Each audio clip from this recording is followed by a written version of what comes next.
eguna dugu gaur Hauzoan nire balkoitik entzuten da Burnien arteko zaratak Atontzen postuak hornitzen Zentzuen ospakizuna. Hoy he quedado con un hombre combativo, polémico, de izquierdas. No puede ser casualidad que su barrio sea Moscú y que esta plaza Urdanibia, tan importante en su vida, sea la más roja de Euskadi. He venido hasta Irún para encontrarme con un mito del rock vasco. Sus primeras canciones son auténticos himnos que marcaron mi adolescencia y la de muchos. Y durante 30 años de carrera no ha dejado de mezclar ritmos con actitud y compromiso. Podría decir que es músico, productor, agitador cultural, director de documentales, creador multiplataforma. Y me quedaría corto. Fermín Muguruza es una fuerza de la naturaleza. Un auténtico placer. ¿Cómo estás? Oye, bienvenido. Bueno, te iba a decir bienvenido, siempre doy la bienvenida a mi programa, pero en este caso el bienvenido soy yo a tu barrio. Exactamente, he venido aquí a Moscú, a la plaza de Urdanibia, el barrio. Bueno, para mí es un honor entrevistar a alguien con cuya música yo empecé a crecer cuando era un chaval, cuando era un adolescente. Porque Cortatu, yo creo que marcó la adolescencia de muchísimos jóvenes. Pero no vamos a empezar por lo primero, empecemos por lo último. Vienes de Estados Unidos y de México, de gira. Sí, acabo hace una semana que he llegado, o sea que... Lo que pasa es que ya no estoy girando tanto. Bueno, hice una gira el año pasado de casi un año entero y este año solamente he hecho un par de cosas así. Una con Manu Chao cuando vino aquí a Donostia a tocar, que la acompañé en Dinamarca, Galicia y Madrid. Y ahora esta segunda intervención, le diría yo, de 3 conciertos solamente en San Francisco, Los Ángeles y Mexicali, que me llevé al grupo de Tania Sousa, Niña Coyote y Chico Tornado y algunos músicos míos como Miquel Pincha, Ana Risasola y hemos hecho, aparte de una retrospectiva de todas mis películas, pues también hemos hecho un concierto especial en Mexicali y luego aprovechamos para hacer esos 2 también en Estados Unidos. Hoy hablan de ti como uno de los tipos con más nervio del panorama cultural de Euskadi y se nota, ¿eh? ¿Ah, sí? Tan activo eres. Esa plaza, es que manda una vibración tan fuerte que la plaza mismo es como si hubiera un terremoto continuo. Sí. Bueno, desde luego tú estás muy marcado por este lugar, naciste a 100 metros, vives aquí al lado. Y esta plaza la llaman comúnmente, no es un nombre oficial, pero comúnmente se llama Plaza de Moscú. Bueno, le llamamos esa Plaza de Moscú y es un nombre que viene precisamente desde la Segunda República. O sea, antes de la que fue ya toda la Guerra Civil, pues era aquí donde estaban todos los locales de los sindicatos, pues estaba la CNT, la UGT, Comisiones Obreras, estaban todos los sindicatos por aquí y estaban también los bares. Entonces comúnmente se hablaba pues como la zona roja, ¿no? También porque gorría, pues en euskera así es el clarete y entonces pues todo el mundo tomaba en esa época pues, el vino clarete y entonces pues, ¿no? Gorribat y entonces pues de ahí viene. Y en la época de los 80, precisamente cuando salimos ya con Cortatu, pues esto es un poco la plaza donde se está cociendo todo. Yo había oído que había una gran estrella roja en la plaza. No sé si ahora que están de obras la han quitado. Bueno, yo solía hablar del milagro precisamente de la estrella roja de aquí de Moscú, de la plaza de Urdanibia, porque se solía pintar, entonces luego llegaba el ayuntamiento, la pintaba de negro completamente, pero con la lluvia, pues con el tiempo que tenemos aquí en Euskal Herria, pues volvía a resurgir otra vez la estrella roja, ¿no? Entonces le llamamos así como las caras de Vilmes, aquellas famosas que se resurgían. Las de Belmez, aquí, las de Belmez, las de Vilmes. Pues aquí resurgía siempre la estrella roja y ahora de momento, pues por fin están ya eso, ¿no? Recuperando un poco todo lo que es la plaza y yo creo que en cualquier momento, pues cuando ya se inaugure lo que sea, pues resurgirá otra vez la estrella roja. De nuevo. Fermín, aquí protagonizaste también, bueno, tú viviste tus primeros conciertos, creo, con Cortatu, fueron por aquí también, en esta plaza tú has tocado con Cortatu. Sí, nosotros, bueno, el primer concierto fue justo en Rentería, que los del grupo precisamente Octalidón de Donosti nos dejaron los instrumentos y fue el primer concierto allí, pero luego sí, toda la movida estaba por aquí, ahí está justo el bar Esquina, luego estaba el bar Escatu y nosotros nos movíamos por esta zona, estábamos siempre en la Petrilla, que es esto que está también ahora aquí precisamente renovando y los primeros conciertos eran aquí, precisamente en la plaza. Y yo creo que de los últimos también, porque con Contracancha tú has estado aquí tocando también. Sí, de hecho, pues el año pasado, en esta gira que te he comentado de un año entero, pues después de 15 años de estar vetado precisamente de que no podía tocar en mi propia ciudad, pues por fin se levantó el veto y entonces pues pude tocar otra vez aquí en Irún y fue precisamente uno de los días para mí más bonitos que hay en Irún, yo creo que en todo el mundo, ¿no? Que es la víspera de San Juan, la noche de las hogueras, entonces tocamos nosotros precisamente en un monasterio que se monta aquí, pues para toda la gente de Irún y fue la verdad, bueno, la gente de Irún y de todos los alrededores también que se vino y fue precioso, la verdad es que tengo un recuerdo acojonante. Esto que acabas de decir no me pasa desapercibido. ¿Cómo es posible que uno de los músicos más importantes, uno de los hitos culturales que hay en Euskadi, que ha pasado por bandas tan conocidas como Cortatu, Onegu, Gorría, Contracancha, Contrabanda, En Solitario, sea vetado durante 3 lustros, 15 años en el pueblo que le vio nacer y donde vive? Bueno, pues aquí es una cuestión, además ya también de la ideológica que me ha pasado precisamente en muchos sitios. De hecho, pues en Madrid no pude tocar en la gira el año pasado y es uno de los sitios donde más seguidores tengo. quizás probablemente por eso no pueda tocar. Aquí también pues encima está el tema del alarde, en el que había una reivindicación histórica de las mujeres de participación también en el alarde, y en la cual pues yo me impliqué totalmente, y entonces pues eso tampoco fue visto del agrado pues por el Ayuntamiento de Irún, un ayuntamiento que tiene un alcalde que todavía ni siquiera recibe a las mujeres cuando llegan el día del alarde, ¿no? El día grande aquí, el día de San Marcial.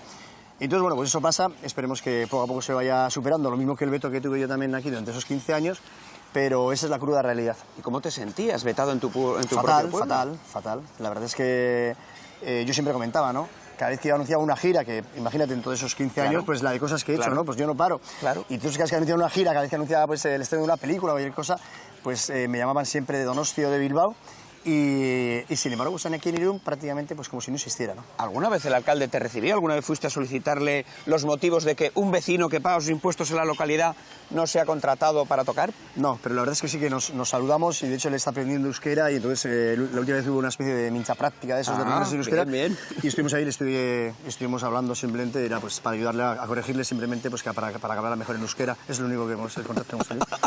O sea, que además le echas una mano con la mincha práctica, ¿no? Con el manejo del euskera. Sí, una vez al año cuando nos juntamos aquí el Día del Euskera, Internacional del Euskera. Bueno, veo que se lo has perdonado ya, ¿no? Lo de los 15 años de... ¿O pasas por encima ya? No, yo paso por encima. Yo creo que luego la historia nos juzgará. Como dijo Fidel. Como han dicho tantos. Como han dicho tantos, eso es. Oye, también te quiero preguntar de eso. Es verdad que no puedes tocar en Madrid, no puedes tocar en Valencia. Bueno, en Valencia llegué a tocar el año pasado, lo que pasa es que fue justo en un pueblecito de al lado de Valencia. Pero ahí nos costó durante, más de 10 años por volver otra vez a tocar en Valencia, porque yo llevo ya 30 años tocando. Entonces yo he tocado en Valencia un montón de veces, ¿no? Y a partir de la gira precisamente que hice con Manu Chao, fue en el 2003, en la época pues, más negra del aznarismo, ahí fue cuando se empezó a desatar precisamente pues, esa furia censora pues, contra nosotros, pero también ya no solamente contra mí y Sociedad Alcohólica, que éramos uno de los grupos más significativos, contra los cuales sigue, sino también, si te acuerdas, pues, contra Julio Medén, cuando hicimos la pelota vasca, yo también participaba, bueno. Y después lo que ha ocurrido es que ha continuado, ¿no? En Gasteiz también estaba anunciado y de repente misteriosamente se cae mi nombre de las fiestas de Gasteiz del año pasado. O sea, y esto es Euskal Herria. O sea, que... ¿No preguntas motivos? Sí, claro, preguntamos. ¿Y qué te dicen? Pues no, pues simplemente que no, que va a haber protestas, que va a haber gente que no está de acuerdo y bueno, pues se cae mi nombre cuando resulta que en Gasteiz además tiene mucha ilusión de que actúen en las fiestas. Hay algunos ayuntamientos donde sí que has estado vetado en la zona del Levante, donde igual mejor no hayas tocado porque no te podrían haber pagado. Con el tema de la trama Gürtel te hubiera pillado de pleno. O de repente hubiera tenido sobrepagos por sobres o no. Hubieras tenido que ir a la Audiencia Nacional a explicar facturas. Efectivamente, la declaración de la renta y tal, ¿no? Y de repente con la Pantoja. Oye, Fermín, tú has tocado en contrabanda, contracancha, y eres de Contracale. De la calle contra calle, sí, que está justo aquí. ¿No es muy duro siempre ir a la contra de todo? No, yo creo que es precisamente lo más sano a nivel mental, ¿no? Vivir en la situación en la que vivimos, vivir en el mundo en el que vivimos y decir, yo esto no me gusta, me gustaría cambiarlo, entonces por eso yo hoy nado contracorriente. Pero bueno, es una coincidencia lo de la calle contra calle, ¿eh? Porque realmente, mira, te voy a enseñar precisamente este balcón tan bonito de aquí. Pues ¿El largo? El largo, precisamente, es el balcón de mi casa. Detrás de este edificio precioso también está precisamente el Hospital Viejo, que es donde nací. O sea que de aquí... metros a vivir. Exactamente, a mi casa, que luego, pues, imagínate qué ironías de la vida, ¿no? La entrada del portal está precisamente pues, en esta calle que hace como la contra y por eso se llama la calle Contracalle. Te voy a decir una cosa, yo había ido a hablar de Contracale, pero creía que era como un mote de la calle. Por algún motivo la llamaban Contracale, pero efectivamente... Efectivamente existe Contracalle. Lo que pasa es que con este tema también hay una cuestión muy curiosa, y es que aquí sí que yo llamé al ayuntamiento pues, a los 2 años de venir a vivir aquí y dije que a ver por qué no se ponía también en euskera, ¿no? Y me dijeron que no, que queda desestimada la propuesta y sigue estando la única calle de Irún, porque si te fijas al lado, Euskitzaldea también viene en euskera, no viene en castellano además, y esta es la única calle que sigue estando en castellano. Ni siquiera es el mismo color la placa, es como más antigua, o no entiendo. Sí, es como más se le ha borrado además el escudito que tenía de Irún y no sé, pero bueno, esta es la famosa calle Contracalle y precisamente donde yo vivo. Lo que pasa es que luego haré el dominio también de internet, pues como Contracalea y la verdad es que sí, me parece un nombre precioso. Yo creo que no existe ninguna otra calle en el mundo que se llame calle Contracalle. Es el rock de la línea de frente, que se note que estás presente. Es el rock de la línea de frente, que se note que estás presente. Es el rock de la línea de frente, que se note que estás presente. Fermín, si no me equivoco, tu relación con la música comienza a los 6 años, con clases de acordeón, solfeo, todo un poco.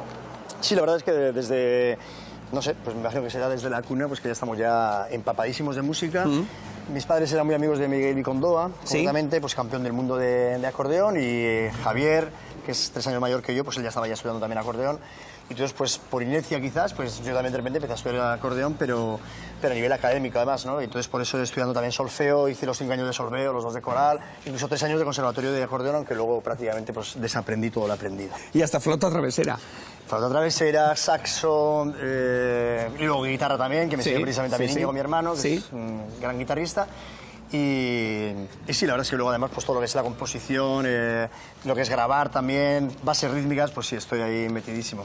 Sí, no entendería la vida sin la música, ¿no? Sí. Una gran formación académica musical, hasta que de repente llega un concierto de los Clash en Donosti, año 81, y ahí cambia la cosa. Ahí tienes una iluminación. Bueno, lo que ocurre es que ya llevo muchos años escuchando punk rock. Sí. Yo estaba estudiando en ese momento precisamente pedagogía, filosofía y psicología, ¿no? Que se hacía las 3 carreras a la vez. En Salamanca, que en Salamanca. Esto también, sí. Y entonces, al ver ese concierto, digo, realmente, pues para cambiar el mundo lo que necesitamos es educación. Necesitamos hacer una pedagogía y a través de la música también se pueden contar un montón de cosas. Y entonces es cuando he decidido, vamos a montar una banda de punk rock. Fue el germen, ese concierto, de lo que luego sería Cortatu. Bueno, sí, es una cosa que también es una historia que me gusta a mí contarla así, ¿no? Sí. Pero unos años antes también había habido precisamente una actuación que para mí marcó muchísimo, que fue la del un concierto de The Beat, en una de las marchas antinucleares. Entonces estaban tocando pues todas las bandas de esa época, que era un poco pues, lo que se llamaba el rock callejero también, que eran pues Bloque, Leño. Y entonces realmente salió esta gente de Beat haciendo ska, el ska ese revival de los 80s, y para mí fue también como una especie de alumbramiento, ¿no? Es decir, ¿pero esto qué es? ¿No? Y pasé todo el concierto bailando, yo me encargaba del catering, de los músicos, les conocí. Y al acabar precisamente este grupo también, luego de repente salió Sarama también, ¿no? Haciendo así ese punk rock ahí en euskera, entonces dije, se puede hacer aquí hay que hacer algo más. Oye, tengo que preguntar por una etiqueta de la que todavía se habla mucho y con la cual todavía se venden muchos discos, se editan libros, en fin, es como la movida madrileña en Madrid, pero aquí sería el rock radical vasco. Es una etiqueta que ¿tú crees que estaba bien puesta? ¿Se puede considerar válida? ¿Englobaba grupos tan diferentes? Bueno, lo que tengo que decir es que la etiqueta radical vasco no vende absolutamente ahora mismo hoy en día ningún disco. Se venden muy poquitos discos, sí. De hecho, creo que los grupos precisamente que se englobaron en esa etiqueta venden, si bien siguen vendiendo discos, son precisamente porque han superado con creces en lo que es la etiqueta, ¿no? De hecho, pues por ejemplo, igual aquí o en Madrid alguien todavía va a escuchar de Radical Vasco, pero muy poca gente te dice, sí, me voy a comprar un disco de Radical Vasco. Mucha gente te va a decir, me voy a comprar el disco de Escorbuto y me voy a comprar el disco de Cortatu. Entonces, ha trascendido ya, bueno, me parece que en ese momento todos repudiábamos la etiqueta, precisamente porque éramos pues anti-etiquetas completamente. Pero creo que hoy en día, por ejemplo, pues simplemente además pues por darle la vuelta, creo que sí que es un concepto interesante para poder recordar lo que se hizo en ese momento, ¿no? De la misma manera que, claro, los de Sdoka Mairu, por ejemplo, sí que ellos inventaron su propia etiqueta, su propio nombre, ¿no? Ellos dijeron, pues, no somos 13, pues intentando eliminar esa maldición que parece que tenemos los vascos, y sin embargo nosotros no nos inventamos lo de Radical Vasco, ¿no? Por cierto, hablando de Escorbuto, que es una de las bandas que tú citabas, tengo entendido que Josu Escorbuto, muy poquito antes de morir, te hizo llegar una carta. Sí, esto es una historia. Lo que ocurre es que el año pasado, precisamente, cuando se murió gente también muy cercana, y entonces pues me acordé mucho de él, y la verdad es que entonces decidí pues soltar simplemente lo que era el sobre de la carta, porque es que la aprovechaba hasta el último milímetro, ¿no? Entonces ahí contaba un montón de cosas en el mismo sobre, ¿no? Si lees luego la carta, la verdad es que es muy emocionante, ¿no? Y muchas veces pues recuerdo realmente con esa nostalgia, aunque sea antinostalgia, y nunca piense que los tiempos pasados fueron mejores para nada, ¿no? O sea, siempre me gusta mirar hacia al presente, sobre todo, y hacia el futuro, pero recordar esos momentos, pues hay una nostalgia, ¿no? Por un lado, de mucha felicidad. O sea, me acuerdo también cuando Nacho Cicatriz cantaba canciones con nosotros y realmente te dabas cuenta en ese momento, esa persona como nosotros éramos felices. A pesar de la dureza del momento también, ¿no? Y luego a la vez, pues claro, toda esa gente ha desaparecido, toda esa gente está muerta, y con lo de Josu, pues me pareció también soltarlo, ¿no? No es solamente que un mes antes de morir me escribía esta carta, es que nos escribíamos desde que nos conocimos, y nos mandábamos los discos, y nos mandamos siempre todos los discos. Lo que ocurrió precisamente con esta última carta en la que me contaba que precisamente pues el último disco lo había vendido para conseguir una dosis, ¿no? Y que se lo enviara por favor, porque ahora ya se había limpiado otra vez y que esperaba salir de esta, y al mes pues se murió. Entonces pues es realmente pues eso, ¿no? Queda esa tristeza de toda la gente que no pudo sobrevivir la época. Me llama la atención que digas que no eres nostálgico. Ahora mismo estamos en las calles que tú conociste de crío, donde tú te has criado, y aún así no sueles mirar al pasado. Sí, yo miro al pasado siempre, y me encanta precisamente pues visitar ese museo que es todo lo que hemos hecho durante todos esos años, ¿no? Pero no me quedo a vivir ahí. yo salgo de ese museo y vivo el presente y precisamente siempre intento además pensar, maquinar, conspirar para ver qué es lo que puedo armar para el futuro. Por eso te reinventas constantemente como músico, como productor, claro, como creador. Oye, fíjate, si voy a ser cooperativa de activistas sociales, buena gente de la farándula y de las artes y nostálgicos de un futuro mejor. Fabuloso. Estamos hablando de nostalgia y fíjate, ahí está. Pero nos hemos aburguesado un poco, Fermín, porque es verdad que Euskal Herria ya no es la Euskal Herria de los 80 tan reivindicativa y es verdad también que, por ejemplo, ahora para organizar conciertos hace falta 25 permisos municipales, bula papal, un permiso del gobierno vasco, se cierran salas, la gente no quiere ruidos debajo de casa. Yo creo que hay dos elementos, ¿no?, a tener en cuenta.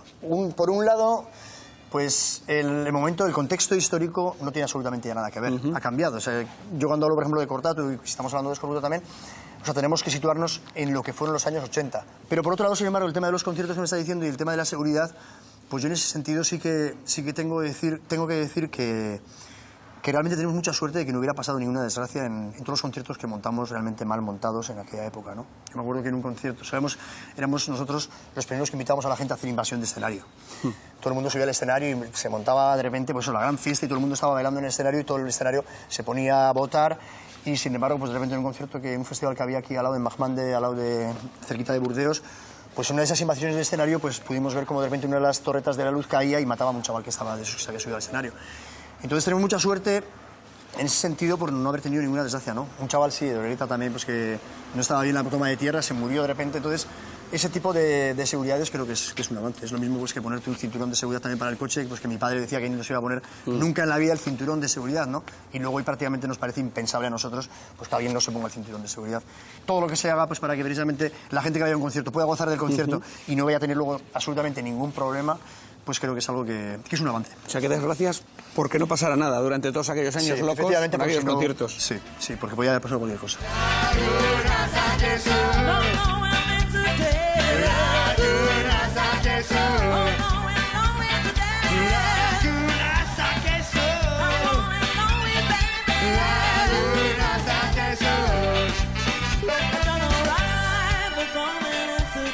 Dice Fermín que Irún puede parecer una ciudad fea y dura por la caótica construcción de los 60, pero siempre ha sido un lugar en ebullición, con una potencia creativa única, el vivero del que han salido multitud de grupos.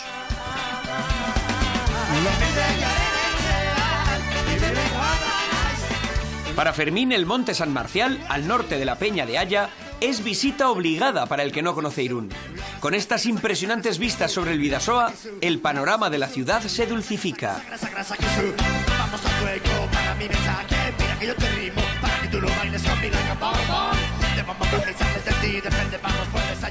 Les llevaba por las calles de Irún, pero luego pues les tenía que pasear un poco y les traía aquí a Irún precisamente para que vieran ya con esta perspectiva que realmente la ciudad, pues igual estando ahí dentro sí era fea, ¿no? Pero el entorno es impresionantemente, vamos, maravilloso, ¿no? O sea, poder ver precisamente todos los montes y Jaizkibel, aquí estamos en San Marcial, ahí enfrente tenemos Hendaya, tenemos allí Onyarbi, que es un pueblecito precioso también, y entonces pues como vamos viendo como zizaguea por aquí el río Bidasoa y entonces de repente llega ya al mar Cantábrico, ¿no? Entonces esto por un momento me servía para contarles, pues como para nosotros este es el mismo país, si se dan cuenta, ¿no? Hablamos incluso, aunque seamos bilingües, ya hablemos castellano, euskera, y hay algo en francés euskera, pues para que vieran, ¿no? Mira, somos el mismo pueblo, hablamos un mismo idioma y sin embargo estamos separados por dos administraciones distintas.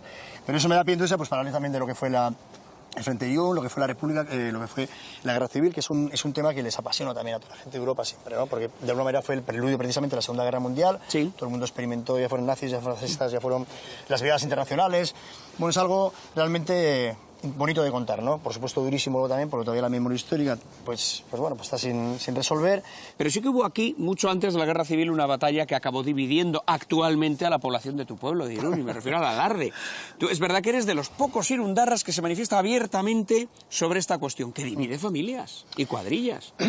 Cada vez menos, sí. Precisamente también porque han pasado ya, creo que va a ser dentro de 2 años, van a ser ya 20 años, ¿no? O sea, han sido 18 años, siempre había una cosa que se comentaba, pero bueno, hubo un momento en el que un grupo de mujeres pues decidió participar activamente y entró en una compañía y unos cuantos de Irún pues les dimos nuestro apoyo totalmente, ¿no? Y es más, incluso hice una canción que se llamó Bidasoa Fundamentalista que nunca podría ser, y ya imaginaba, y hay unos cuantos años como mis hijos, precisamente, los hijos de mis amigos, podrían participar en un alarde igualitario.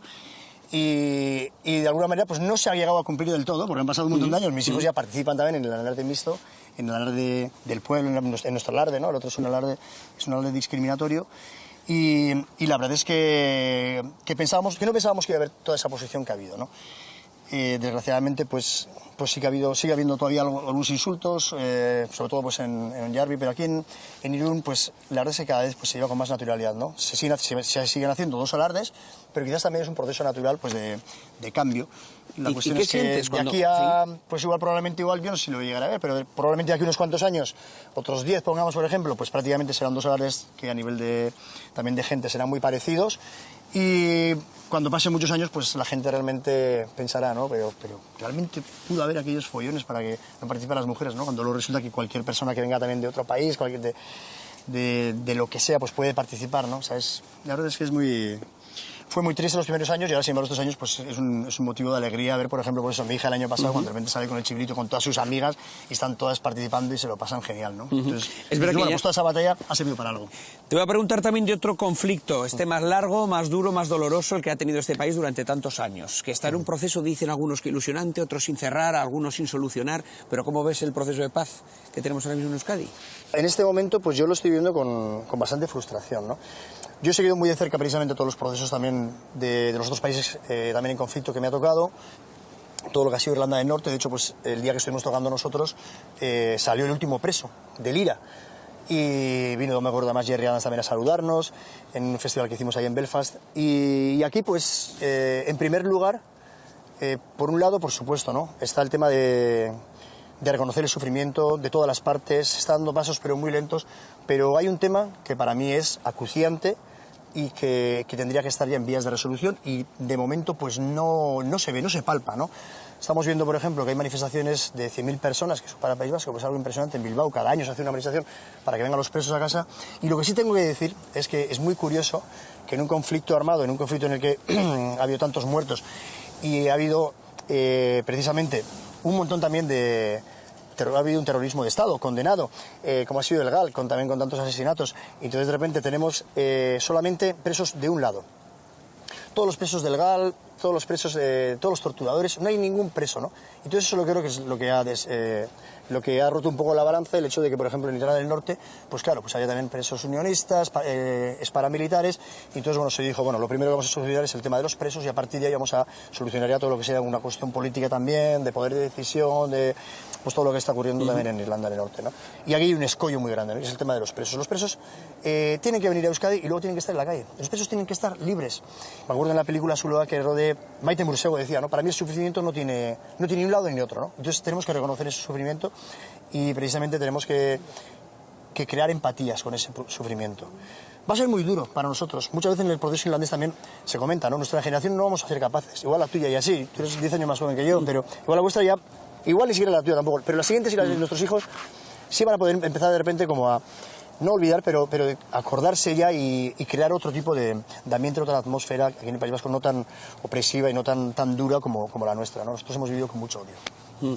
Pero ¿cómo le decimos, por ejemplo, al familiar de una persona asesinada por ETA que los presos tienen que salir a la calle? Porque más allá del acercamiento. Efectivamente, no lo estoy diciendo.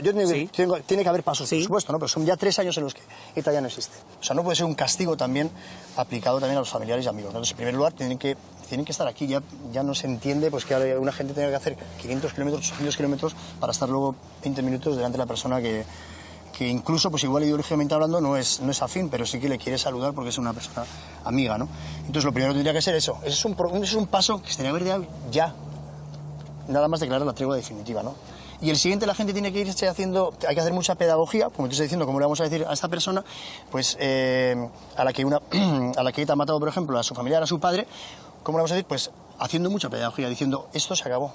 Y es que no solamente fue ETA, es que aquí hubo un terrorismo de Estado, si surgió ETA precisamente fue porque había una represión brutal.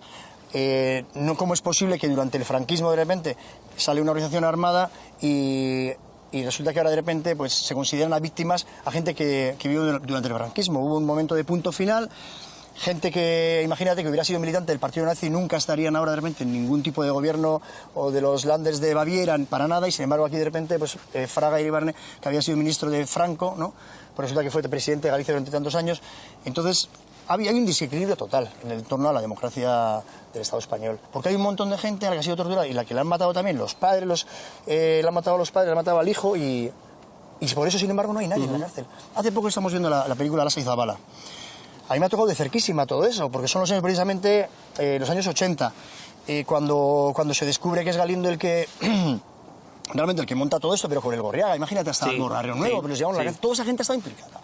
Todo el mundo sabe que la X de los Galis es Felipe González. Y toda esa gente, sin embargo, están dando charlas, están todo el mundo por ahí tranquilamente. Y entonces, claro, cuando yo vi este reportaje, bueno, esta película, La Zabala, alguien le llamó precisamente en un periódico 2 apellidos vascos, me pareció, vamos, acertadísimo. Y entonces, de repente, claro, justo cuando él nos lleva a nosotros a juicio por hacer una canción... ¿Te refieres a Galindo? A Galindo. Sí. Cuando Galindo nos lleva precisamente nos hace una querella, hacemos primera instancia, que sale a nuestro favor, nos pide 15 millones de pesetas de esa época por una canción y nosotros contamos simplemente un hecho que lo habíamos leído en el periódico El Mundo y en el Egunkari, ¿no? Y que luego se demostró cierto. Bueno, es un hecho, imagínate. Sí. Nosotros no hablamos ni siquiera de asesinatos, hablamos de una tonelada de cocaína que es aprendida y llega a Irún. Y entonces en la comisaría se pesa y es una tonelada. Y al día siguiente pesa 900 kilos. Y han desaparecido 100 kilos. Entonces parece que el responsable era Galindo. Entonces yo solamente le llamo, hacemos una simulación telefónica entre Kaki y yo y le digo, no, ¿has leído esto del periódico? Dicen esto y tal. Todo esto fue en el año 91 y estuvimos 10 años con juicios porque salió varias veces en nuestra contra, ¿no? Él ya estaba acusado de asesinato, ya estaba en la cárcel Galindo y todavía nosotros seguíamos con el juicio adelante, hasta el 2001, ¿no? Claro, él ya está en la calle. Sí. Él está en la calle, Bayo Doral, todo el mundo está en la calle. De ese lado no hay absolutamente nadie que esté en la cárcel, ¿no? Entonces, pues eso lo tiene que entender la gente. Dice, bueno, pues entonces algo hay aquí completamente desequilibrado. Hey, es algo que era corría que quería atacar en nada. Francisco Rodríguez Galindo, teniente colorera de nada. Sí, Guardia Civil, Chabrón, con cuartelego, comandantea. Vai, terrorismoaren kontrakoa alguna guztietakoa.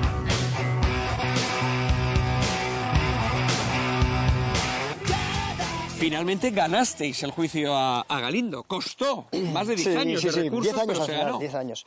Ganamos y entonces nosotros lo que habíamos prometido, imagínate, ya habíamos parado con el grupo en el año 1996. Era Negu Gorria, que el grupo. Con Negu Gorria, sí. Y entonces lo único que dijimos, despedimos al grupo, pero nos reuniremos el día que ganemos para hacer una gran celebración, porque es una victoria no solamente nuestra, sino que va a ser una victoria de la libertad de expresión y de toda la gente que nos apoyó en aquella época, que fue... O sea, la oleada de solidaridad fue tremenda, ¿no? O sea, la gente, pero ¿cómo? Se va a entrar esta gente aquí con todo el poderío que tiene contra estos tipos que están ahí tocando y...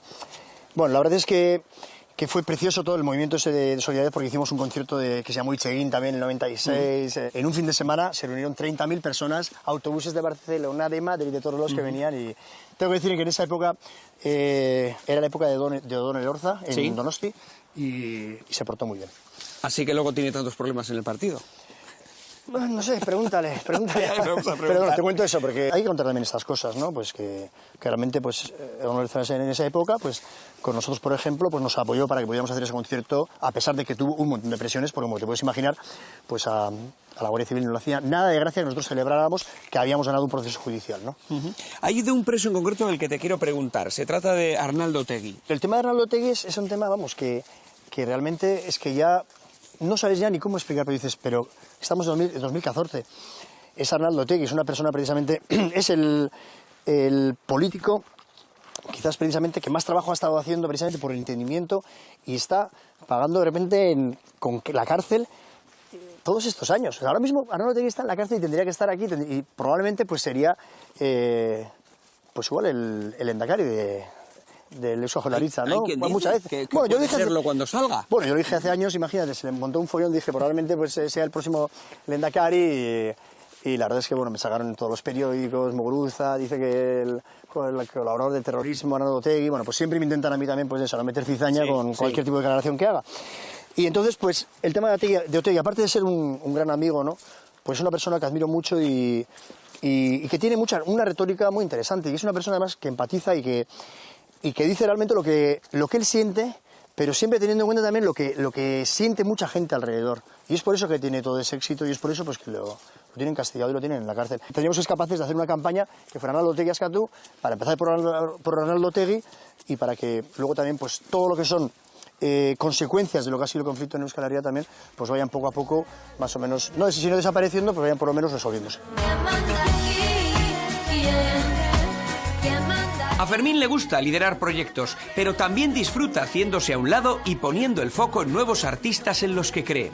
Es el caso de Xavier Solano, que tocó con Fermín en contrabanda y le acompañó en 2006 a los míticos estudios de Bob Marley para grabar Euskal Herria Jamaica Clash.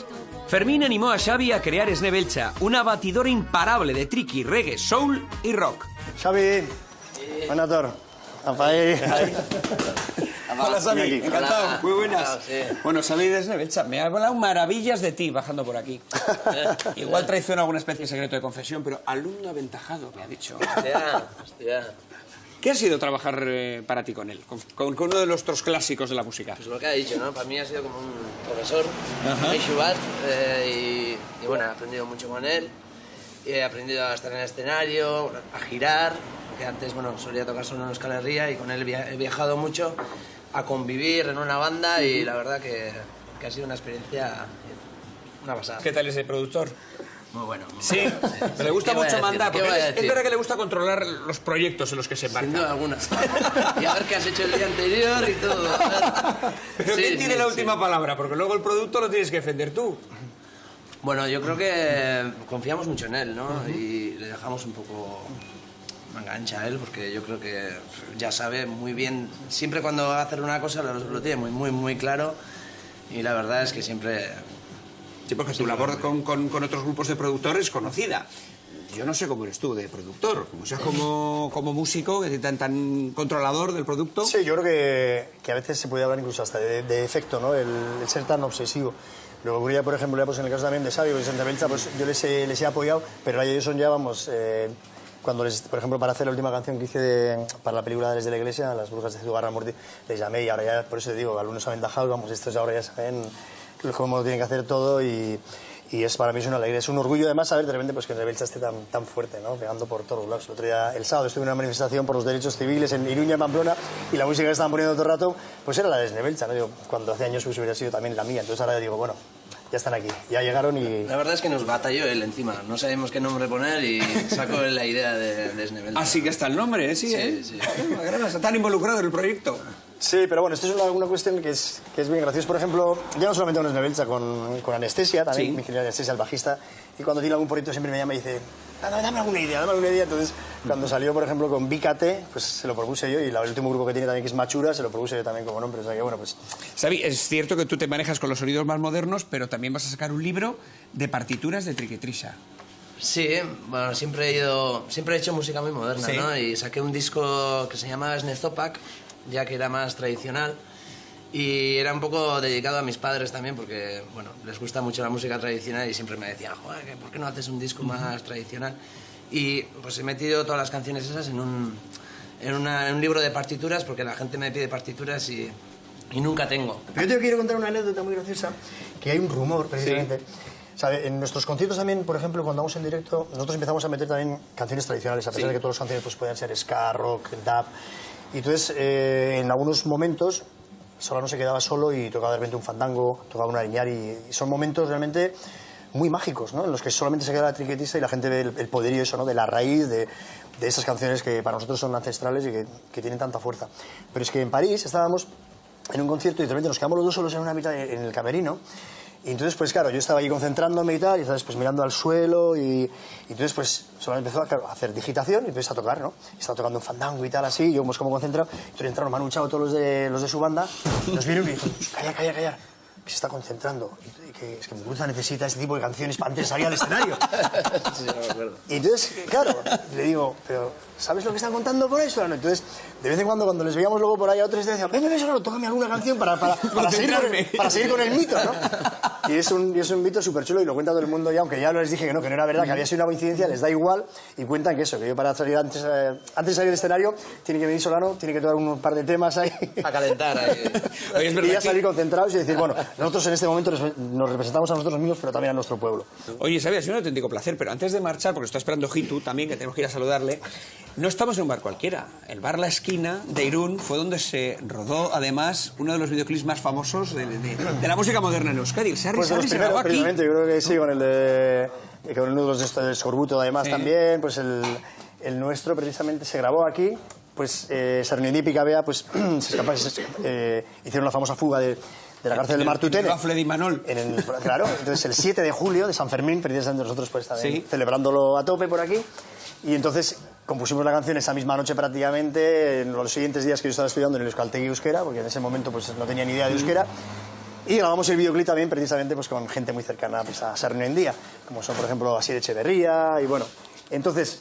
la primera toma, para la gente que se quiere fijar, pues eso, es Íñigo que viene corriendo, bajando la calle San Marcial, y entra por aquí precisamente, que esto era la puerta antigua. Entonces, entra aquí, yo estoy aquí en la barra, entonces me pone el periódico, en aquella época de Leguín, lo abre así, pone la portada, y entonces aparecen ahí Sarniendí y Picabea, y entonces como empezamos a celebrar, y empezamos a cantar aquí, este es el primer plano del videoclip Sarri Sarri, está rodado aquí. O sea, es que es difícil, pasear por Irún y no encontrar hitos que estén relacionados con la vida profesional, musical o personal de Fermín. Esta es la Memphis de nuestro Elvis. Xavi, ha sido un placer. Me he hecho por muchos años.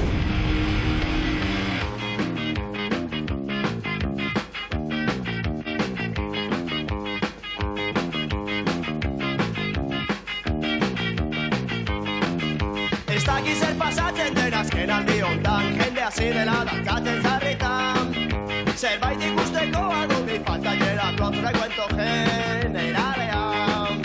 Sarri, sarri, sarri, sarri, sarri, sarri. Sarri, sarri, sarri. No tenemos que desplazarnos mucho para llegar al Morondo. Fermín suele llevar a las bandas a comer allí porque le encanta su cocina casera. En el Morondo hemos quedado con Jitu, en su día manager de Cortatu y compañero de fatigas de Fermín en todo tipo de aventuras. Mientras le esperamos, hablamos de lo que está pasando en Cataluña. ¿Cómo has vivido todo lo que ha ocurrido en Cataluña con esa, llamémosle pseudo consulta, porque no tenía ninguna validez jurídica, pero en la que al final y a la postre han participado 2.200.000 catalanes?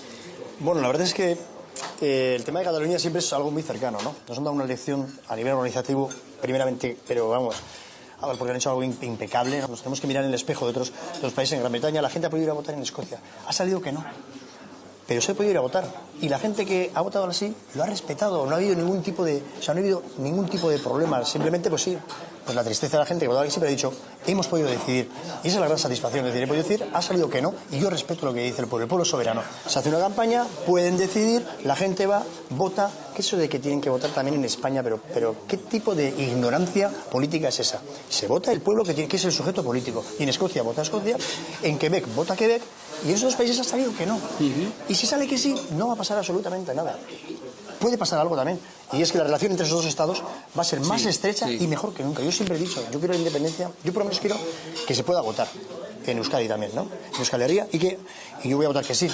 Pero si sale que no, lo voy a respetar. Y si sale que sí, estoy convencido que la relación va a ser mucho más simpática y va a ser mucho más sana que la que tenemos ahora. Por cierto, hablando de Cataluña, hay un cantante catalán muy conocido.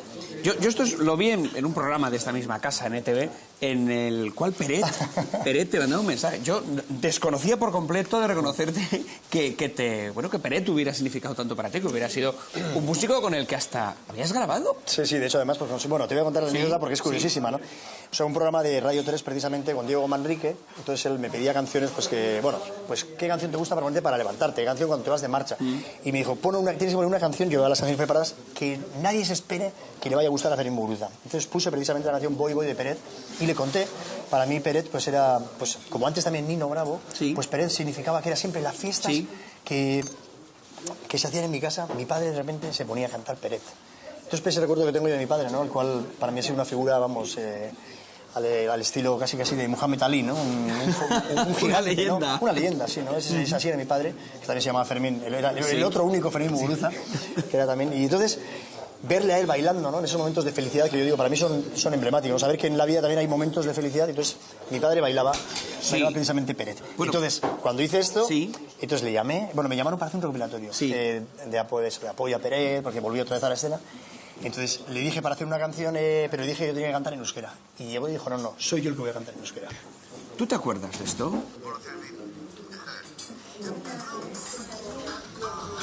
Mira, solamente darte un saludo. Sé que estás en una entrevista y decirte que te quiero y que te deseo que seas muy feliz en compañía de tus padres y de toda la familia.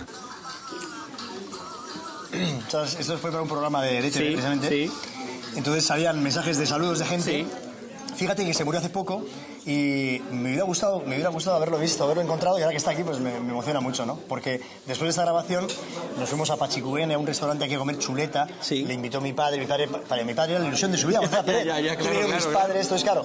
Pues ya cuando me mandaban ese mensaje, pues precisamente justo mi padre, no sé, acababa de morir o qué. Entonces, bueno, para mí recordar esto y ahora ver así a Pérez, que encima coincidí con él la última vez precisamente, que ya hemos hablado de Cataluña, en Cataluña, tocando en el Camp Nou. Yo estoy tocando en el Camp Nou precisamente pues apoyando todo el proceso de independencia de Cataluña, y él también tocaba, ¿no? Y por eso mucha gente, precisamente la gente más racional y la gente más cavernícola, podríamos decir, pues le denostó, le insultó, y sin embargo él dijo que él estaba a favor de la independencia de Cataluña. O sea, creo que esto es precioso. Si me has puesto ahora mismo me emociona. Oye, cuando alguien... Tú hablas de denostar, de atacar. Cuando alguien te ataca en las ondas, en la radio, porque yo he oído, por ejemplo, decir cosas de ti en algunas emisoras tremendas. ¿Cómo lo llevas? Que alguien diga cosas, pero muy tan duras de uno. Bueno, la verdad es que yo creo que cualquier personaje público tenemos que estar precisamente dispuestos y preparados, además, para...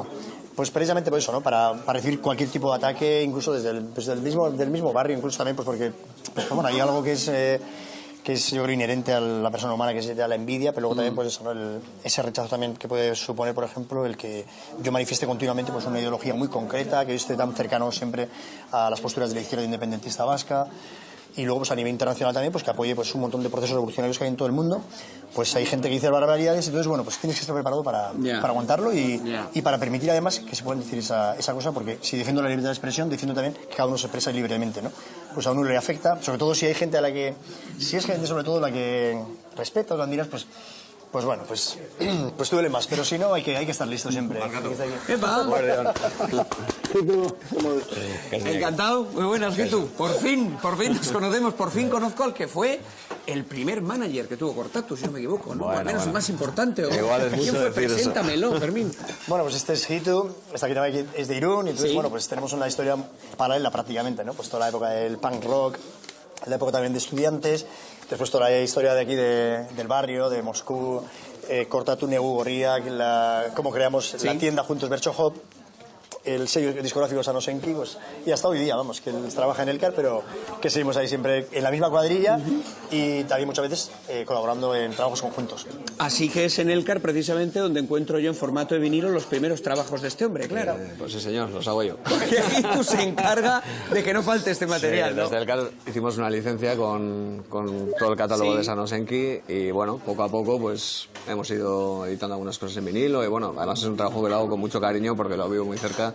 Intento mimarlos al máximo, ¿no? ¿Cuál era el secreto? ¿Qué es lo que teníais? El secreto lo tiene este. Sí, es él, el secreto. Pero lo acabo de decir también, el secreto es trabajo, entusiasmo, es realmente disfrutar de lo que estás haciendo, que te guste un montón de repente conversar con la gente, relacionarte con la gente también, porque a mí a mí siempre me decía Gito, tú eres un buen conservador, porque él un buen conversador para nada. Entonces claro, yo conducía la furgoneta y me ponía al oído, entonces ya empezamos a alargar y hablábamos, claro, no había ni móviles ni nada, entonces imagínate, pues llevábamos horas y desde aquí hasta Berlín en furgoneta, pues imagínate. Eso es un detalle importante, ¿eh? Funcionamos con una máquina de escribir, un fax y un teléfono. Esa era toda vuestra oficina. Esa era toda nuestra tecnología. Todo el mundo me dice que Fermín es una persona muy controladora de su trabajo, es decir, que desde el principio hasta el fin, cualquier proyecto en el que se mete, lo tiene que seguir y controlar muy de cerca. ¿Es así? Es verdad. Es verdad. Nos vamos a engañar. O sea, que se envuelve por completo. Sí, pero bueno, es una persona muy pasional, que todo lo que hace lo lleva hasta las últimas consecuencias, se deja la piel. Sabe transmitir muy bien a los que tiene al lado. Para cada proyecto se rodea de la gente que él cree que es la idónea para ese proyecto y sabe transmitirles esa ilusión que tiene él, ¿no? Entonces eso te arrastra, vamos, desde el minuto uno, ¿no? Y sí, es muy meticuloso, pero bueno, eso es bueno. Oye, no tuvo que ser nada fácil ser el manager de Cortatu en los 80. Cuando menos convulsos años. Y ser el manager de una banda como esta tuvo que ser duro como mínimo, ¿no? El primer manager fue tu madre, yo creo. Sí, luego mi padre también iba cogiendo el teléfono, claro. Llamaban a casa por teléfono. Eso queda muy poco punk. Bueno, pero al final todos los madres también empiezas a hablar por ahí, eso, la madre de Mahoma, el de Rib, la madre de Nacho, Cicatriz, o sea, todas han tenido un papel también ahí realmente importante. Sí, porque era la que cogía el teléfono en casa. Entonces, si no, no había manera de controlarlo. Sí, en algún momento los trastos pasan a él, ¿no? Bueno, en esa época quizá yo no me ocupaba tanto de labores de management, como luego pues igual sí fue más en el caso de Nuevo Ría, porque trabajamos mucho más estrechamente, ¿no? También estaba Machicha, sí, un gran personaje, muy importante en la historia de los dos grupos. Que llevaba Itois en ese momento, además. Sí, y Delirium, y bueno, pues, sí que trabajábamos en red un poco todos. Yo sí que era un poco el hombre de campo, porque yo era el que me comía los días de concierto. Pero bueno, el trabajo de oficina principalmente lo llevaba él, sobre todo con Cortatu.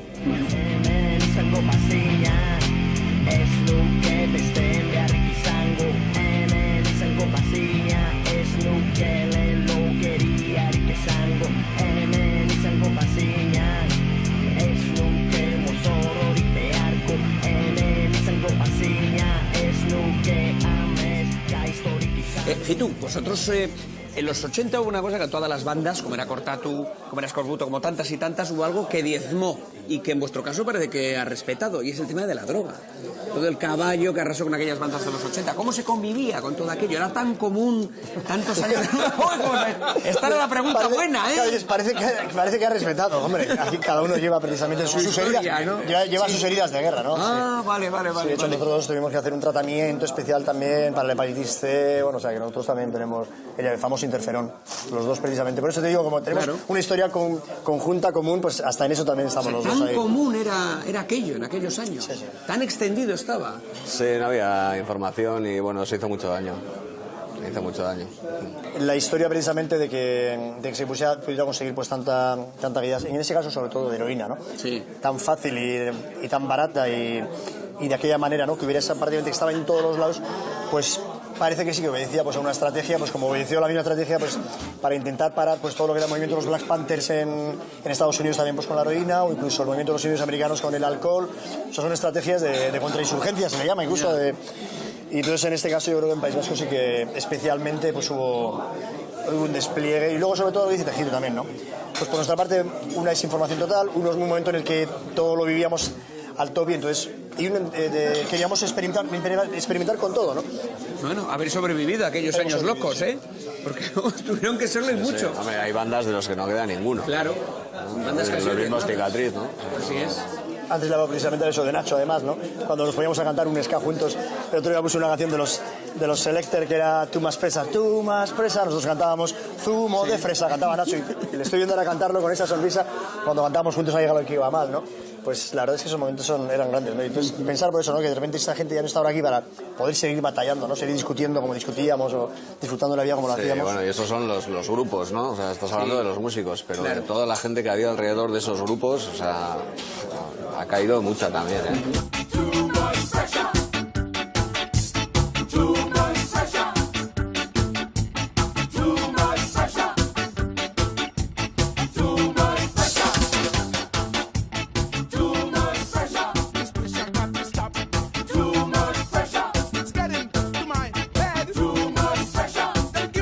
Nos despedimos de Hitu para coger la A8 rumbo a Bilbao. Fermín me va a guiar por Black is Belcha, la exposición que ha montado en la Lóndiga. Ha organizado un montón de actos paralelos a la muestra y, como no podía ser de otra manera, quiere estar encima.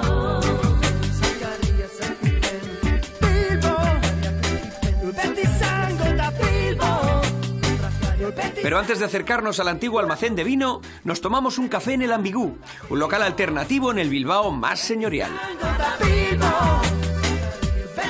Oye, Fermín, últimamente hay mucha corrupción. Los sobres de Bárcenas, las tarjetas Black, el caso Púnica. La corrupción no sé si está muy extendida, desde luego, pero tan extendida. ¿Tiene algo que ver con nuestra forma de ser, con el ADN? Yo creo que no, yo creo que tiene que ver con un momento concreto de la historia, precisamente que es el que estamos viviendo ahora mismo. Creo que tiene mucho que ver precisamente con la economía de mercado, con el sistema capitalista y con la explotación del hombre por el hombre. Y luego, pues eso, la gente está, pues eso, que está mangoneando, que está ramplando por todos los lados, ¿no? Pues es que es tan vergonzoso, ¿no? Da tanta rabia. ¿No? Porque dices, bueno, da pena, no, da rabia. Da rabia, y lo que hace es sublevarse ante eso. que lo que hacer, pues bueno, pues a intentar que buscar nuevas maneras, ¿no? Pues hace poco, pues por fin de repente un partido político se atrevió a decir pues que hay que nacionalizar la banca, como ha sido Podemos. Sí. Y yo llevo diciendo eso un montón de tiempo, ¿no? Al fin y al cabo es simplemente, bueno, de todo lo que sería la ideología marxista, aunque luego Rebordinos, por ejemplo, el director del Festival de Cine de Donosti, él me contó además un chiste, bueno, una anécdota muy buena. Me decía, no, es que el comunismo, ¿no? El socialismo y comunismo es un guión buenísimo. Lo que pasa es que luego los directores han hecho películas muy malas. Y yo estoy un poco con eso, ¿no? Hayan hecho películas malas, se ha intentado, pero yo estoy con eso, vamos, yo creo que eso es lo que hay que entender, ¿no? Has hablado de Podemos. Aparece en las encuestas como la cuarta fuerza política en Euskadi. Ajá. ¿Tú crees que Podemos es un soplo de aire fresco? ¿Crees que Podemos puede solucionar toda esta cuestión de la corrupción, etcétera? Pues yo lo que creo es que ahí es como he comentado antes, Sí. hay un desencanto tan grande, ¿no? Y entonces Sí. es muy interesante, por ejemplo, que en Europa, que estamos viendo precisamente que la extrema derecha es la que está subiendo precisamente en votos, ¿no? Sí. Con un discurso realmente racista, un discurso además retrógrado, algo que realmente da miedo, ¿no? Porque es un poco pues, el ambiente que se respiraba también antes de la Segunda Guerra Mundial y es algo pues a lo que hay que precisamente pues realmente hacer frente. Entonces de repente justo pues en el Estado español ocurre una cosa muy curiosa, ¿no? También está pasando también en Grecia, pero de repente sale una fuerza como Podemos y con un discurso además tan atractivo y tan de repente con gente que todavía no está nada contaminada. Entonces, pues bueno, me parece interesantísimo, ¿no? El que en Euskadi precisamente también tenga tanta fuerza, pues me parece muy interesante. Ya te contaba antes, por eso yo siempre estoy muy ligado a la izquierda abertzale y de hecho además ahora también pues la coalición Bildu, donde se ha hecho una acumulación de fuerzas de tanta gente, ¿no? Aunque yo también soy independiente, pero luego pues eso, gente de EA, gente de Izquierda Unida como alternativa, pues toda esa gente que haya hecho ese frente común, esa gran agrupación, pues creo que nuestros cómplices también más cercanos pues va a ser la gente que va a hacer el voto a Podemos. Yo creo que entonces de repente va a haber una mayoría social muy grande que se va a escorar hacia la izquierda, hacia el derecho de autodeterminación de los pueblos. En ese sentido, pues bueno, no sé si será muy peregrino ser optimista, pero bueno, pues creo que hay opción para respirar. Yo que soy asmático además, pues cuando digo hay opción para respirar quiere decir que podemos avanzar, ¿no? Si se respira se puede vivir. Parece que la corrupción se concentra en las mismas comunidades autónomas, en Valencia, en Madrid, en Andalucía. Yo no sé si aquí en Euskadi somos distintos o es que no nos enteramos tanto de la corrupción que hay, pero casos graves de corrupción parece que no nos llegan. Bueno, por supuesto aquí también ha habido y hay cloacas, sí. Y bueno, imagínate, yo que vengo de Irún, pues ya te he contado algunos casos antes, pero es que además también, pues fíjate todo el follón que hubo pues con Hacienda también de Irún y bueno, pues o sea, también hay casos, ¿no? Lo que ocurre es que bueno, quizás aquí tenemos una mayor conciencia, siempre ha habido una conciencia política muy fuerte y una conciencia también social, ¿no? En ese sentido, hasta un partido que podríamos denominar de derecha, pues ahora resulta que a nivel también de lo que sería servicio social, como el PNV, por ejemplo, pues tiene otro tipo también de propuestas, ¿no? Y en ese sentido yo creo que hay una especie de... Generalizar también siempre también a mí no me gusta, ¿no? Pero bueno, pero en ese sentido, pues hay una cultura del trabajo distinta y una cultura también que hace que yo no crear, por ejemplo, pues yo nunca pensaría, por ejemplo, pues que Ibarretxe pudiera de repente pues mangonear, pues como está mangoneando otra gente de otras comunidades autónomas. Oye, una cuestión importante con referencia a la política aquí en Euskadi. El alcalde de Gasteiz, Javier Maroto, asegura que hay muchos inmigrantes, además lo señaló, algunas nacionalidades, sobre todo habló de argelinos y marroquíes, sí, bueno, que abusan de las ayudas sociales. Y no se quedó solo, quiero decir, hay mucha gente que opina de la misma manera. ¿A ti qué te parece este tipo de opiniones? Bueno, pues me parece precisamente que están en la corriente esa de opinión que digo de la extrema derecha precisamente que está teniendo tantos votos y tanto apoyo y me parece pues eso, me parece muy provocador. Porque resulta que cuando sus hijos van a ir a Londres, o van a ir a Berlín, o van a ir a Múnich, o van a ir a París, van a ir a buscarse la vida. Y resulta que cuando los vienen de repente gente de otros países aquí, ellos vienen sin embargo a robar. Entonces, pero eso, ¿qué tipo de racismo es? ¿Qué tipo de xenofobia también? Es un miedo. Encima ya cuando mencionamos países concretos, pero ¿por qué estás provocando precisamente ese odio racial? Incluso podemos hablar. ¿Cómo estás provocando eso? Como aquí viene la gente de Marruecos, viene la gente de Argelia, precisamente viene a trabajar. Y toda la gente que ha venido precisamente a los puertos de Euskal Herria, que están metiendo en los barcos, es porque ya nadie quería ir a la mar. Ajá. Y está de repente hay senegaleses en Ondarroa y en Bermeo y en Onyarbi y gente, y hay argelinos trabajando en la construcción y en todos los sitios donde otra gente pues ya no estaba trabajando, y un montón de gente latinoamericana cuidando a nuestras madres, a nuestros padres en las casas, y es precisamente lo que lo que tiene que haber. Como hicimos de repente todos los vascos que se fueron a Latinoamérica, por ejemplo, a Estados Unidos, a cuidar los rebaños, o de repente ahora que me decían unos argentinos, ¿y ahora qué hacemos nosotros con los españoles que vienen aquí ahora a trabajar? Lo mismo que les tratamos de la misma manera que nos trataron ellos a nosotros cuando llegábamos ahí, cuando estuvimos toda la crisis del corralito y tal. ¿Hacemos lo mismo? Precisamente, el odio racial es el punto de partida de Black is Belcha, la novela gráfica que Fermín ha escrito a medias con Arcaiz Cano y que ha ilustrado el maestro mexicano Jorge Alderete. En las paredes del Ambigú podemos admirar algunas de sus obras.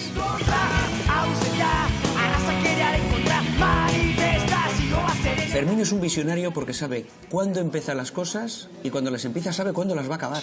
Bueno, cuando empiezo no. La verdad es que yo empiezo, sé que siempre, pues eso, ¿no? Me encanta pues el cerrar círculos, cerrar ciclos energéticos, o como le quieras llamar, ciclos de creación, sobre todo son para mí.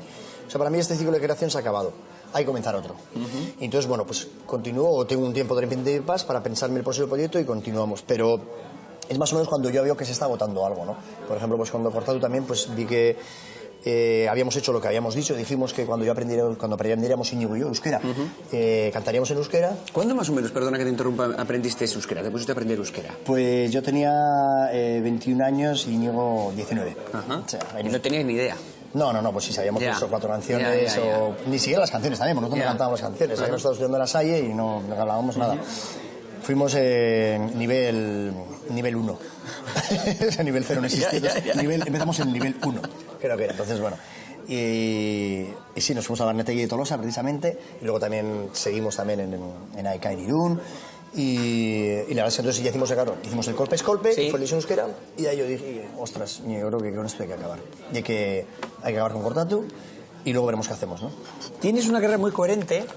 Pero fíjate que una carrera muy coherente siempre, ¿no? Profesional, personal y tal. Pero te he encontrado una especie de una renuncia, que se llama. Hay una declaración tuya hace ya unos años que dices: no pienso tener hijos porque los animales en cautividad no crían. Y hete aquí que te pillo con 2 criaturas. Sí, bueno, yo reconozco que de todas maneras la autocrítica es necesaria, ¿no? Bueno, y la evolución. Y la evolución, claro. De hecho, además, en Francia además se lo han dicho, ¿no? Que se dice solamente los estúpidos no cambian de opinión, ¿no? Sí. Pero en ese sentido, pues yo era un existencialista, vamos, visceral y sin embargo, pues cuando me enamoré además de Joner, la madre de mis hijos, pues ella me decía que ya tenía clarísimo siempre que iba a tener hijos. Entonces a mí esto me parecía un choque terrible, ¿no? Y es verdad que yo una vez que he tenido los hijos también he entendido mucho mejor, pues realmente qué es lo que estamos haciendo en esta vida. Por cierto, que Unai te echa una mano, en muchos de tus proyectos aparece también, te ayuda. Pues sí, está con el diseño gráfico y pincha y tal, entonces pues la verdad es que me ayudan un montón de cosas. Por cierto, en toda esta familia no has citado a tus hermanos, ¿qué tal es la relación de los hermanos Muguruza? Y luego pues los 3 estamos viviendo precisamente ahora en Irún, porque se murió nuestro padre en el 2006, tenemos a la madre bastante malita, entonces pues nos encargamos cada domingo de estar con ella y seguimos teniendo mucha relación, bueno, sobre todo Íñigo y yo. Imagínate, lo que hicimos Cortatu, hicimos Neugoria juntos. Sí.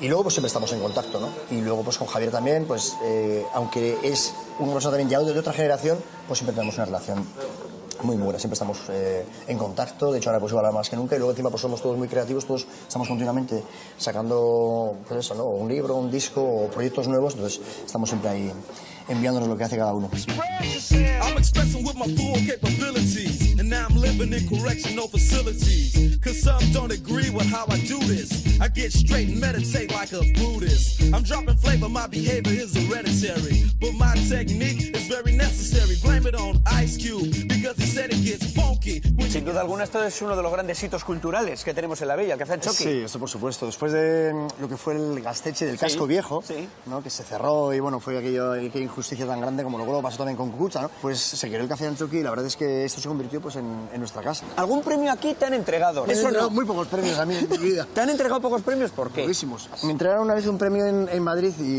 y se formó tal follón que ya no me entrega ni un premio a nadie más, por si acaso. Es que ricasco, quiero denunciar en estos momentos de guerra global el cierre por las armas de un periódico, el único que teníamos en euskera, en lengua vasca, que era un instrumento, el único instrumento que teníamos los vascos para difundir nuestra música. Este premio de Amaia Zubiría, mío, y también Benito Lerchundi, para los trabajadores de Egunkaria, para nuestro único periódico en euskera y para su director Marcelo Tamendi, que está aquí con nosotros. Eskerrik asko, Egunkaria aurrera. Es curioso porque lo del Egunkaria al final ha puesto de acuerdo a personas de tendencias políticas muy diversas y distintas. Por supuesto, porque creo que aparte de esa cerrazón política que puede haber dentro de la gente de la derecha, yo diría de la extrema derecha, ¿no?, que es la que está gobernando España en este momento, pues hay gente de un montón de tendencias ideológicas que tiene de repente un sentimiento, un pensamiento democrático y sobre todo a favor de la libertad de expresión. Es que la libertad de expresión es lo básico, ¿no?, que nos podamos expresar, y entonces en ese sentido el cierre de un periódico es un drama para cualquier persona que realmente piense que el derecho de opinión es algo que hay que defender. Como antes pasó también con Egin, pues realmente que eso pasara con Egunkaria en ese momento, la verdad es que fue un ataque muy frontal y fue realmente algo que se hizo para que doliera, ¿no? Y ya no hablemos pues luego encima de todas las torturas que le practicaron a su director, Marcelo Tamendi, que todo eso ha quedado completamente pues impune, o si no, como él mismo dijo, ¿no? Aquí sale muy barato por torturar.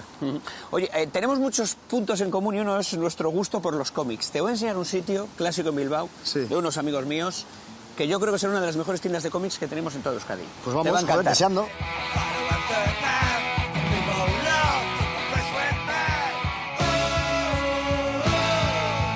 Fermín se siente cómodo en Bilbao.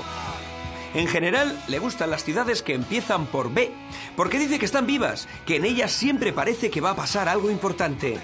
En Beirut estuvo viviendo hace 4 años, durante la grabación de Next Music Station, la serie de documentales que le encargó Al Jazeera, un viaje sonoro por la música árabe. Barcelona también le gusta, y no solo la ciudad. Oye, Fermín, hay una cosa que te tengo que preguntar, y es tu afición por el Barça.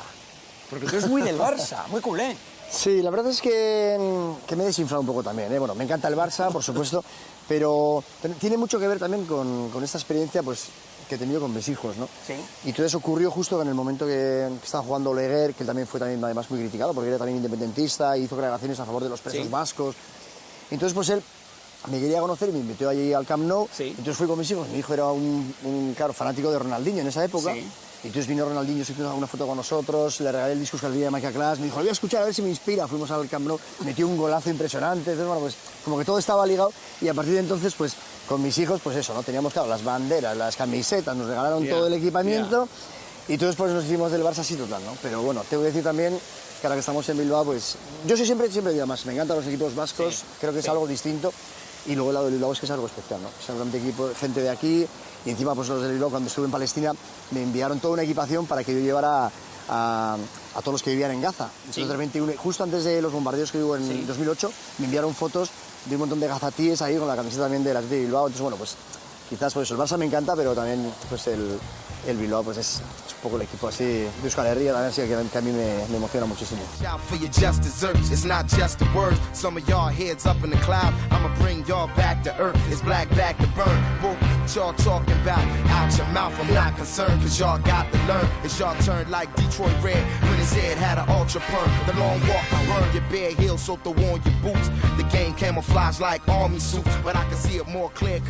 Bueno, pues aquí estamos, Blackis Belcha. ¿Qué te parece? ¿Qué te parece? Estamos montando, vamos, estamos montando ahora. Estamos apenas a 2 días, ¿no? Efectivamente, sí. ¿Y qué es Blackis Belcha? ¿Qué es lo que vamos a ver? Pues en principio es una novela gráfica. Sí. Entonces la escribimos entre Arcais Cano y yo, y luego llamé a Jorge Alderete, al doctor Alderete, entonces él hizo las ilustraciones. Entonces, en principio es un libro. Lo que ocurre es que cuando empecé a construir, pues eso, ¿no? Pues, todo lo que fue la creación de los personajes, con Alderete, toda la documentación de la época, entonces pues surgió la idea esta de poder hacer una exposición, y la verdad es que bueno, pues hablando con la gente de la Dóndiga nos ofrecieron este espacio y estoy encantadísimo, ¿no? Pero te cuento el inicio porque es interesantísimo. Imagínate, es la comparsa de gigantes de Iruña, de Pamplona, que en el año 1965 estuvo desfilando por la Quinta Avenida, pero debido a la discriminación racial prohibieron desfilar a los gigantes negros. ¿Que los gigantes negros no pudieron desfilar? No pudieron desfilar. Justo unos meses antes habían matado a Malcolm X, entonces era un momento de disturbio racial y luego una discriminación, vamos, de racismo, claro. Entonces yo cuando vi esa foto, de repente, hacía 14 años, y precisamente pues en algún que haría que se habilitaba y ponía, no les dejaron salir a los... entonces yo recorté, precisamente esto que viene aquí, son todos esos recortes míos, y entonces dije, aquí tiene que haber una historia, ¿no? Y entonces, bueno, empecé a indagar y al final, pues, poco a poco surgió lo que es hoy en día, pues, Black Belcha, ¿no? Que tiene mucha relación precisamente con los gigantes negros, con Iruña, con San Fermín, que es el santo negro, aquí con Fermín también, y luego, pues, con un vasco, que es uno de los que tendría que haber haber hecho bailar precisamente a uno de los gigantes negros que se queda en Nueva York y de repente, pues, por una cosa rocambolesca así, pues acaba al final teniendo que hacer una misión especial para ayudar a los Black Panthers. Ni más ni menos. Y entonces, empieza en el 65, y después seguimos, y entonces ya hace un viaje, nuestro personaje, que se llama Manex, y entonces pues vamos hasta el año 67, aparece en Cuba, y a partir de ahí recorre prácticamente todo el mundo, y lo que hemos hecho en esta exposición es sobre todo contextualizar la novela gráfica. Bueno, le voy a decir a Sacha, te lo voy a presentar, Sacha Jauregui, que es la persona que ha estado diseñando todo esto conmigo, y desde marzo lleva por aquí, entonces nos está por aquí. Sacha, Orsaude, Lanean, vaya, mira, torre. Sacha, Gabón. Encantado, un placer. Igual, bueno, es encargada de la organización de Black Isbelcha. Bueno, sí, del diseño y de otras muchas cosas. De un millón de cosas, vamos. ¿Y qué es lo que nos vamos a encontrar? Me está contando un poco Fermín en torno a qué va, pero ¿cómo lo habéis organizado? ¿Cómo funciona esta exposición? Lo primero sería lo que te comentaba, lo de los paneles, que entonces hay como 10 paneles diferentes, cada uno ambientado en una de esas ciudades. Luego estaría gradas y escenario, que es donde van a suceder aquí pues las actividades paralelas. ¿Qué vidas van a ser, Fermín? Adelántanos algo. Dale. Bueno, pues aquí una grada para algo. Sí, pues imagínate, viene el propio Jorge Alderete precisamente a presentar también la obra conmigo y con Arcaiscano, pero él hace luego una masterclass. Entonces luego viene también Manu Chao con Bosniak, que es este ilustrador polaco que le hace también todos los carteles. Luego tenemos pues también Arcaiscano, él hablará precisamente de los frutos raros, ¿no? Hablando de las canciones de Billie Holiday. O sea, todo un poco ambientado. También los dos hermanos Simun y Lore de Velacos. También no solamente mi generación, sino todo un poco con lo que estoy teniendo una relación también más joven, más de antes. Rupert Ordorica, que para mí siempre es una referencia, y que él fue el que hizo la canción que dijo Otis Redding, Badiako, Kayan Eserisen. Entonces, bueno, él va a hablar precisamente también de Otis Redding y de las versiones. Y luego, pues bueno, incluso hasta tenemos cocina, viene la gente de A Fuego Negro. O sea, que tenemos realmente un programa, incluso masterclass también de danza, con dos bailarinas, de afrobeat. Y todo muy multidisciplinar, como te gusta a ti siempre. Efectivamente, tocamos todo porque está todo muy interrelacionado.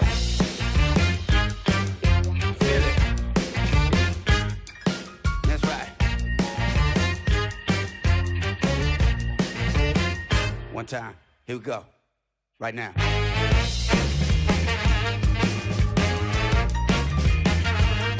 Uno de los personajes históricos que pueblan Black Isbelcha es el Che Guevara. Me impresionan las fotos inéditas de su cadáver, tiroteado por el ejército boliviano el 9 de octubre del 67. Fermín me cuenta que tienen una historia curiosa. El periodista francés que las tomó se las entregó a un misionero español destinado en Bolivia en aquellos años para que las sacara del país, y este las guardó en una caja de puros. Allí han sobrevivido olvidadas durante casi 50 años, hasta que Imanol, el sobrino del misionero, ha decidido sacarlas a la luz. Fermín se puso en contacto con él y no tuvo inconveniente en que formaran parte de la exposición.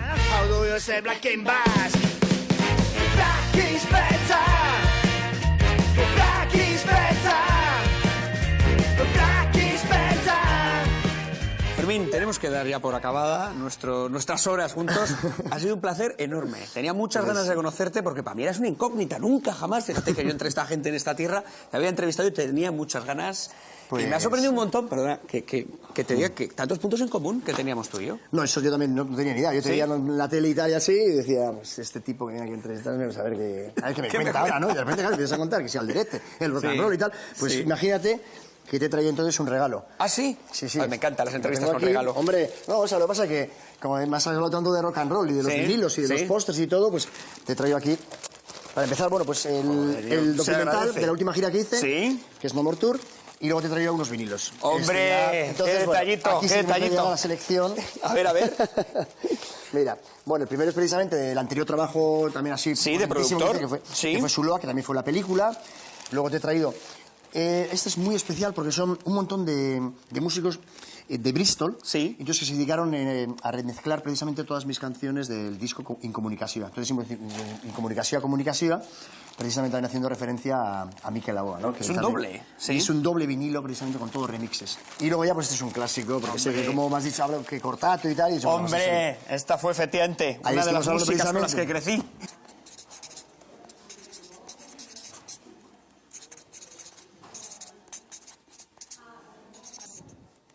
Fermín, me voy como un crío con zapatos nuevos. Fuego enemigo y alrededor de la Icurriña, bandera vasca, unos lugares defienden de un contraataque y tal. Pues, Y precisamente en el frente de Irún. Efectivamente, claro. Nosotros ya por eso te digo, pues sí, se pensará la gente que soy de Bilbao y me encanta también, pues no me importa nada, pero soy de Irún. Y un Irún de Radio Pro, además. Exactamente. Fermín, Bueno, ha sido un placer. Muchas gracias.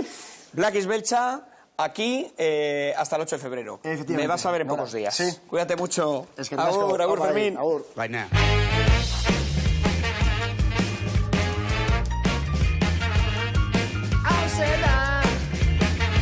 Pues lo que los cómics y el rock han unido, no va a haber quien los separe. He disfrutado de estas horas con Fermín, igual que gocé de chaval con sus canciones. El león asmático no para, siempre en movimiento, siempre hacia adelante, abriendo caminos inexplorados. Fermín transmite entusiasmo, ilusión, sabe cómo motivar a los que le rodean, cómo sacar lo mejor de ellos. Me quedo con su dedicatoria sobre la carpeta de El estado de las cosas. Para Iñaki, en la línea del frente. Ahí estamos, Fermín.